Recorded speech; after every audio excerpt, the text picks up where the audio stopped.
So there's been a movement in France fighting back against Macron and the establishment.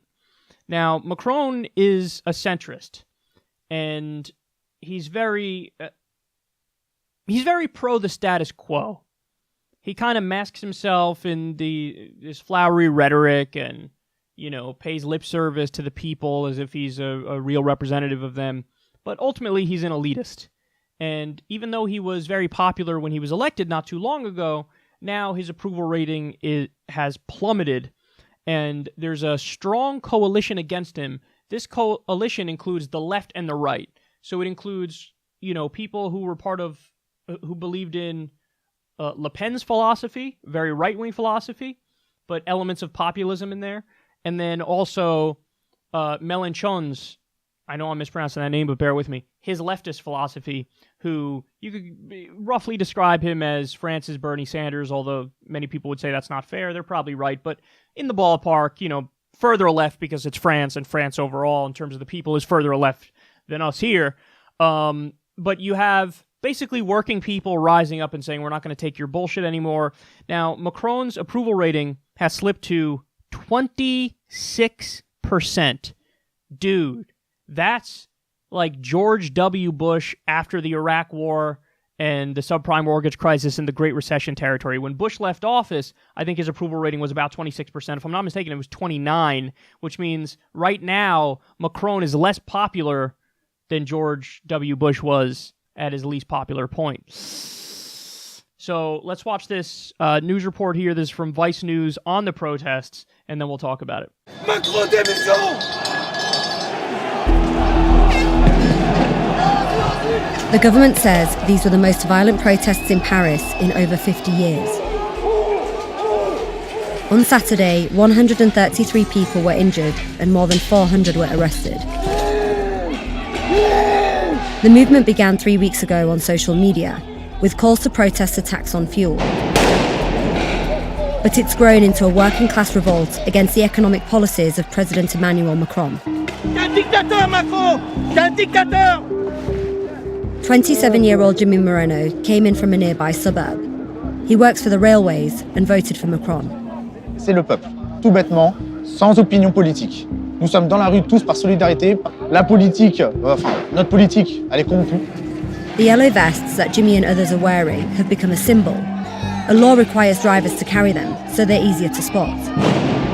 Now, it's making their movements harder to ignore. On retrouve une part d'humanité envers tout le monde. Tout le monde redevient humain. On est là pour une seule cause. Tout le monde met ses différends de côté. Le peuple français. Exactement. Nous sommes le peuple français, rien d'autre. What's going on now? What are they chanting? La démission de Macron, c'est ce qu'on souhaite. En premier, démission de Macron et changement de République pour être dans une vraie démocratie. The taxes are designed to push drivers off the road to lower emissions. But people who can't afford to live in cities see it as a tax on the poor. Macron's Interior Ministry responded to the violence by deploying almost 70,000 officers, including 5,000 in Paris.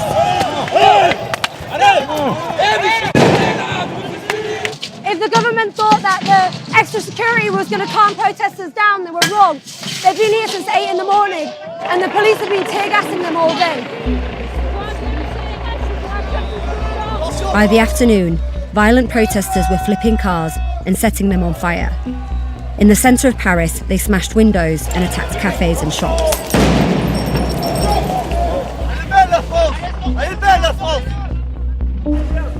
Macron returned from the G20 in Argentina to take stock, but the government is preparing for more protests this weekend. You've had 3 weeks of protests now. People have died. There have been hundreds who've been injured and hundreds more who've been arrested. The government hasn't taken this seriously enough, have they? The government had taken it very, very seriously, but it's not only just a citizen protest, it's also a very violent one because of some people from the far left and the far right we had on Saturday. Away from the protests that were violent, there are still yellow vest protesters who say, we represent the working and middle classes and we are the people that want to be listened to. Will you be responding to them? Of course, and we are responding to them since the day we were elected.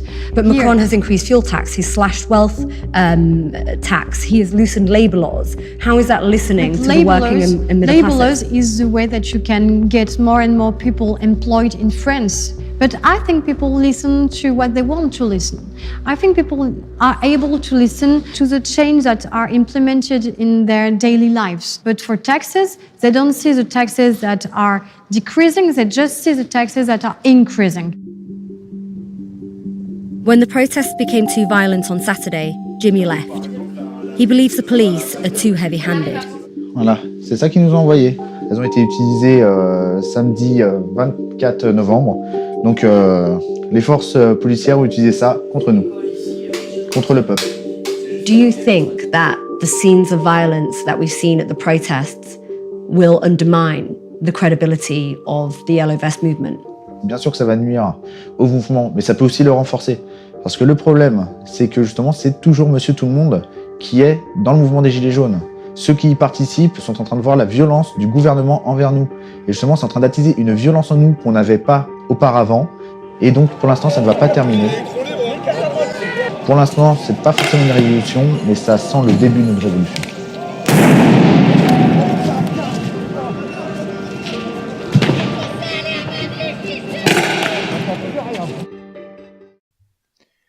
So the protests worked.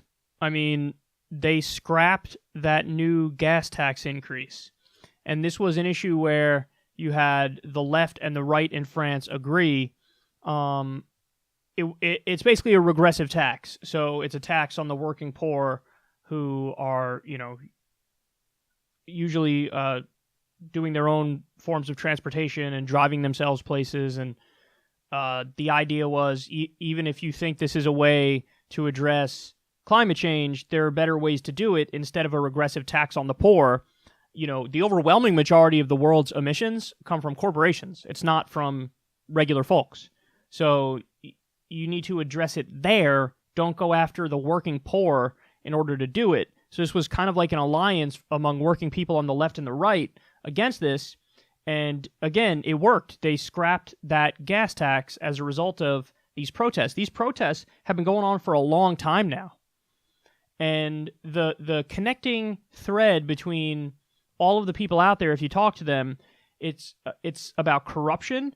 It's about being anti-establishment because they think the establishment is screwing them. And it's basically about how the corporate neoliberal world order is leaving regular people behind. And that needs to be addressed. So it reminded me of this great quote from a Michael Moore movie from a long time ago, where he said, or somebody said in the movie, in the United States, the people are scared of the government. In France, the government is scared of the people. And here you see a great example of that. They caved when they were like, holy shit, what is going on here? We need to quell these protests somehow. And so they got rid of that tax increase. So absolutely fascinating. And listen, it's one of those unspeakable, politically incorrect truths that sometimes violent protests actually end up achieving their goals. Again, you're not allowed to say that, and it's an uncomfortable reality, but oftentimes that does happen. Now, I'm of the belief that you actually could achieve the same things without the violence, because if you do a general strike and almost everybody in the country, or the majority of the country, all agrees, like, yeah, we're going to do a general strike now, and we peacefully protest, the economy grinds to a halt. And when the economy grinds to a halt, that means that you're costing the so-called captains of industry a hell of a lot of money. So they're going to take notice, and they're going to say, oh, fuck, we're losing a shitload of cash now, so what do you guys want? So I'm of the belief that if you do a general strike and you actually stick to the principles of nonviolent resistance, not only do you have the moral high ground and the ethical high ground, but you also could get the same results. So that's my belief, and I would have done that. But at the same time that, that would work, it also just happens to be true, and this is evidence of it here, that those protests got out of control, and they kind of worked. So that doesn't mean go out there and start burning cars and because also you're creating more victims when you do that. And the person who owned that car didn't do anything wrong.